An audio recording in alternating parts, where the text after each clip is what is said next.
Hello everyone, this is Vraj Shah. $2.5 billion tax dispute case, Vodafone tax case. The Honorable Supreme Court of India का ऐसा landmark verdict जिसने tax aviation, कर चोरी और tax planning, कर योजना के मीनिंग को डिफाइन किया. Landmark verdict Vodafone International Holdings versus Union of India. Verdict date 20 January 2012.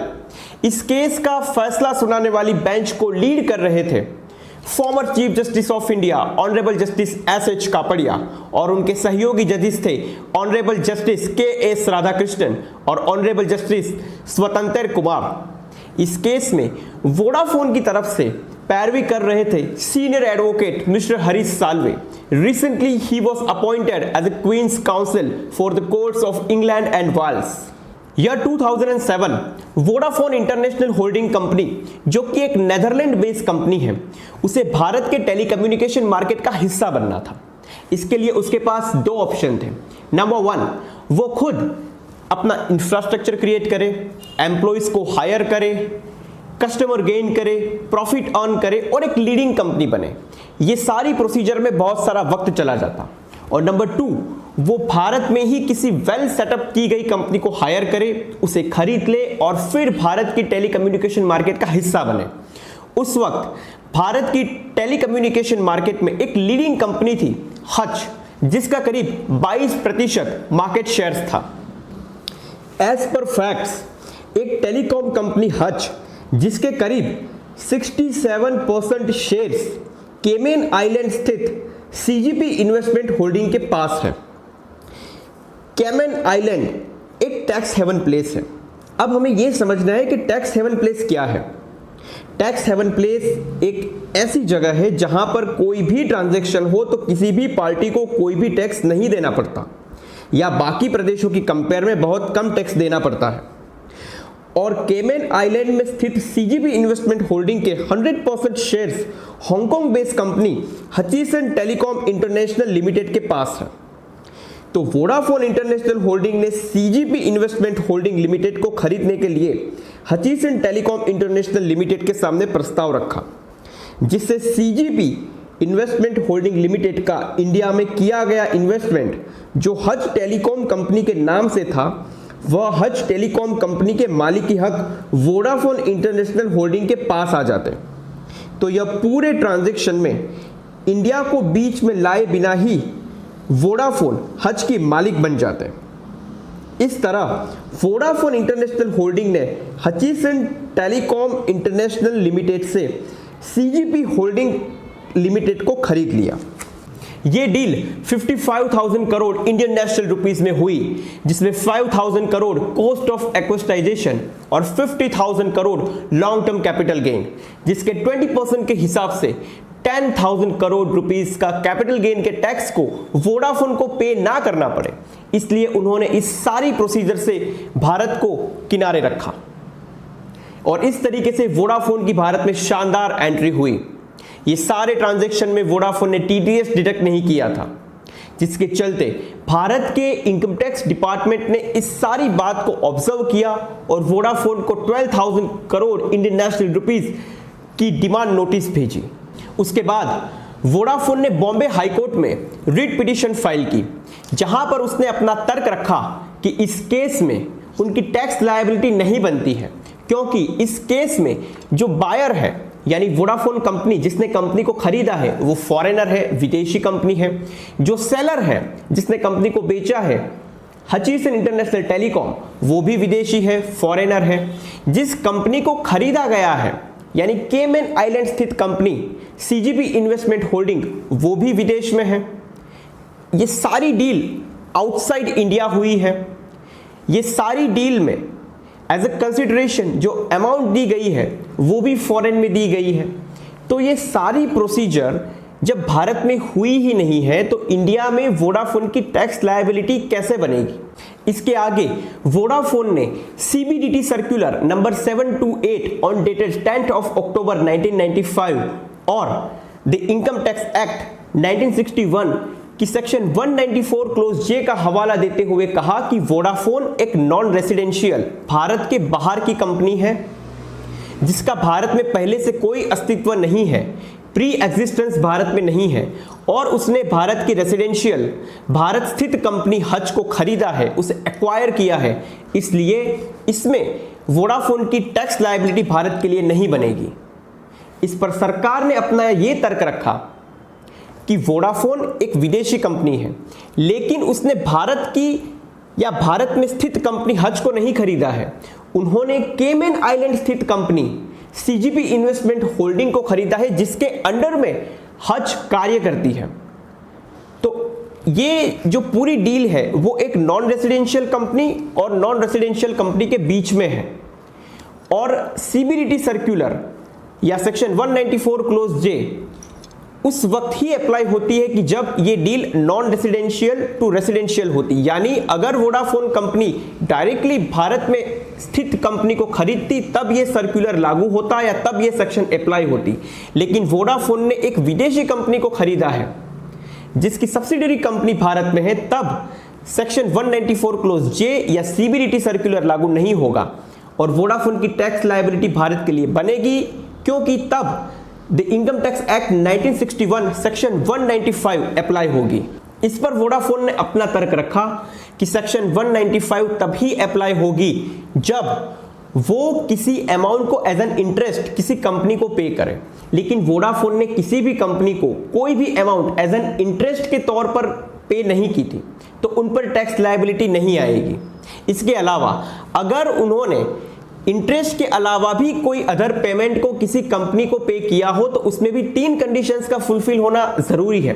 Number 1, company का रेसिडेंशियल स्टेटस क्या है, तो कंपनी फॉरेन की है, बायर और सेलर दोनों फॉरेन के हैं, प्लेस ऑफ रिसीव भी आउटसाइड ऑफ इंडिया में हुआ है, और number 3, place of accrual the income tax act 1961 section 9 close 1 में डिफाइन किया गया है, जिसके मुताबिक अगर किसी इंडियन कंपनी के शेयर्स को बेचा जाए तो उसका कैपिटल गेन इंडिया में एक्रूवल होगा, लेकिन यहां पर किसी भी इंडियन कंपनी को बेचा नहीं गया है, यहां पर फॉरेन में केमन आइलैंड स्थित सीजीपी इन्वेस्टमेंट होल्डिंग को बेचा गया है, विच मींस उसके कैपिटल गेन केमन आइलैंड में एक्रूवल होगा, लेकिन केमन आइलैंड एक टैक्स हेवन प्लेस है। इस पर सरकार ने अपना तर्क रखा कि वोडाफोन ने केमन आइलैंड स्थित सीजीपी इन्वेस्टमेंट होल्डिंग के शेयर्स को खरीदे हैं और भारत स्थित कंपनी हज सीजीपी इन्वेस्टमेंट होल्डिंग के अंडर कार्य करती है, तो इनडायरेक्टली हज के शेयर्स सीजीपी इन्वेस्टमेंट होल्डिंग में ट्रांसफर हुए, इसके लिए वोडाफोन की टैक्स लायबिलिटी बनेगी। लेकिन वोडाफोन ने आगे इस पर तर्क रखा कि यहां पर लॉ में कहीं पर भी इनडायरेक्ट ट्रांसफर को कवर ही नहीं किया गया है, इसलिए वोडाफोन की टैक्स लायबिलिटी नहीं बनेगी। इन सारी बातों को बॉम्बे हाईकोर्ट ऑब्जर्व कर रही थी और उसके बाद बॉम्बे हाईकोर्ट ने वोडाफोन से पूछा कि आपको भारत के टेलीकम्युनिकेशन मार्केट का हिस्सा ही बनना था तो आप भारत में स्थित हज कंपनी को ही खरीद लेते, आप केमन आइलैंड क्यों गए, आपने केमन आइलैंड स्थित सीजीपी इन्वेस्टमेंट होल्डिंग को क्यों खरीदा, सीजीपी इन्वेस्टमेंट होल्डिंग का कार्य क्या है, ये सारी बातों को बॉम्बे हाईकोर्ट ने वोडाफोन से पूछा। तो इसके चलते जब इन्वेस्टिगेशन हुई, जब बॉम्बे हाईकोर्ट ने सीजीपी इन्वेस्टमेंट होल्डिंग के डॉक्यूमेंट्स मंगवाए, डेटा मंगवाए और इन्वेस्टिगेशन हुई, तब ये पाया गया कि सीजीपी इन्वेस्टमेंट होल्डिंग कंपनी एक पेपर बेस्ड कंपनी है, एक बोगस कंपनी है जिसका कोई अस्तित्व नहीं है। इस पर हचिसन इंटरनेशनल टेलीकॉम ने कहा कि CGP investment holding company bogus company नहीं है, ये हमारी इन्वेस्टमेंट विंग है। अगर हमारी कंपनी की कोई सरप्लस इनकम होती है तो हम इसे सीजीपी इन्वेस्टमेंट होल्डिंग में इन्वेस्ट करते हैं और ये सीजीपी इन्वेस्ट अदर कंट्रीज में ये पैसों को इन्वेस्ट करती है। इस पर बॉम्बे हाईकोर्ट ने सारे डेटा को मंगवाए और जब सारे डेटा को मंगवाए गए तब बॉम्बे हाईकोर्ट ने पाया कि सीजीपी इन्वेस्टमेंट होल्डिंग कोई भी अदर कंट्रीज में ये सारे पैसों को इन्वेस्ट नहीं करती थी। सीजीपी इन्वेस्टमेंट होल्डिंग कंपनी हज कंपनी के अलावा किसी भी अन्य कंपनी में या किसी भी कंट्रीज में अपने पैसों को इन्वेस्ट नहीं करती थी। सारी बातें सामने आई और पता चला कि सीजीपी इन्वेस्टमेंट होल्डिंग जैसी कंपनी का एस्टैब्लिशमेंट ही इसलिए किया गया था कि इस तरह के प्री प्लान ट्रांजैक्शन को अंजाम दिया जाए और भारी भरकम टैक्स देने से बचा जाए या किसी भी तरह की टैक्स लायबिलिटी ना आए। इस पर बॉम्बे हाई कोर्ट ने finally CGP investment holding company को बोगस कंपनी के तौर पर घोषित किया और वोडाफोन को 2500 crore Indian national rupees income tax department में डिपॉजिट करने के निर्देश दिए। इसके चलते वोडाफोन ने बॉम्बे हाई कोर्ट के डायरेक्शन के हिसाब से 2500 crore Indian national rupees income tax department में डिपॉजिट करवा दिए, लेकिन उन्होंने आगे सुप्रीम कोर्ट ऑफ इंडिया में इस बात को चैलेंज किया। वोडाफोन ने सुप्रीम कोर्ट ऑफ इंडिया में अपील की। जब मामला सुप्रीम कोर्ट पहुंचा तब कोर्ट ने कहा इट्स नॉट टैक्स एविएशन, ये कर चोरी नहीं है, इट्स टैक्स प्लानिंग, ये कर योजना है। वोडाफोन ने उतना ही किया जितना उसे इंडियन लॉज ने अलाउ किया। वोडाफोन ने किसी भी तरह के लॉज का वायोलेशन नहीं किया है। इसके आगे कोर्ट ने कहा कि अगर इंडियन लॉज में कुछ लूपहोल्स है, भारतीय कानून में कुछ खामियां हैं, तो उसे ठीक करना चाहिए। और finally the supreme court of India ने वोडाफोन के पक्ष में अपना फैसला सुनाया और द इनकम टैक्स डिपार्टमेंट को 2500 crore Indian national rupees with 4% interest Vodafone को लौटाने के आदेश दिए। इस तरीके से the supreme court of India ने वोडाफोन केस का फैसला सुनाया। उस वक्त हमारे फाइनेंस मिनिस्टर थे मिस्टर प्रणब मुखर्जी। गवर्नमेंट को बहुत बड़ा लॉस हुआ था, इसके लिए कुछ अमेंडमेंट्स किए गए। Number 1, the income tax act 1961 की सेक्शन 9 को अमेंड किया गया। अब अगर इंडिया के बाहर भी ऐसी कोई डील होती है, कोई कंपनी को सेल किया जाता है या परचेस किया जाता है जिसका सब्सटेंशियल इंटरेस्ट अगर इंडिया में होगा, तो माना जाएगा कि वो डील इंडिया में हुई है और उसका कैपिटल गेन एक्रूअल इंडिया में होगा और टीडीएस के प्रोविजन जैसे हैं वैसे लागू होंगे। Number 2, section 195। अब सेक्शन 195 क्लोज 7 को ऐड किया, जिससे सेक्शन 195 क्लोज 2 के लूपहोल को दूर किया गया। इस सेक्शन में सब्सटेंशियल ट्रांजैक्शन में वर्ड में की जगह शेल को अडॉप्ट किया गया, विच मीन्स अगर ट्रांजैक्शन में सब्सटेंशियल ट्रांजैक्शन इन्वॉल्व है तो किसी भी कंपनी को अपनी लायबिलिटी के बारे में टैक्स डिपार्टमेंट को पूछना ही पड़ेगा। अब यहां पर सब्सटेंशियल ट्रांजैक्शन का मतलब क्या होगा, विच मीन्स 10 करोड़ के एसेट्स या 15% ऑफ टोटल एसेट्स, अगर ये एसेट्स इंडिया में मौजूद है तो अपनी टैक्स लायबिलिटी के बारे में किसी भी कंपनी को डील से पहले इनकम टैक्स डिपार्टमेंट को कंसल्ट करना पड़ेगा। Number 3, GAAR, which means General Anti-Avoidance Rule 2012, the income tax act 1961 के चैप्टर 10 क्लोज ए में इसे इंट्रोड्यूस किया गया, जिसका उद्देश्य है विदेशी कंपनियां अगर भारत में निवेश कर रही है तो उनका निवेश नियमों के मुताबिक हो, इस बात का ध्यान रखना, कर चोरी ना हो और इस तरह के ट्रांजैक्शन से डील करना। और ये तीनों अमेंडमेंट्स को गवर्नमेंट ने रेट्रोस्पेक्टिव इफेक्ट दे दी, यानी पूर्व प्रभावी या पश्चातदर्शी असर दे दी, विच मीन्स तीनों संशोधनों की असर अब ईयर 1962 से मानी जाएगी।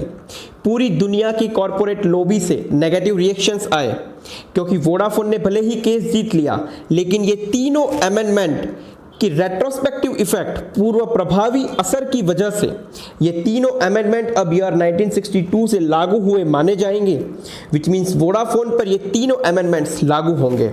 Finally in August 2017 income tax department ने हचीसन इंटरनेशनल टेलीकम्युनिकेशन को 32,000 करोड़ इंडियन नेशनल रुपीस की डिमांड नोटिस भेजी, क्योंकि उसका रोल भी इस प्री प्लान ट्रांजैक्शन में अहम था।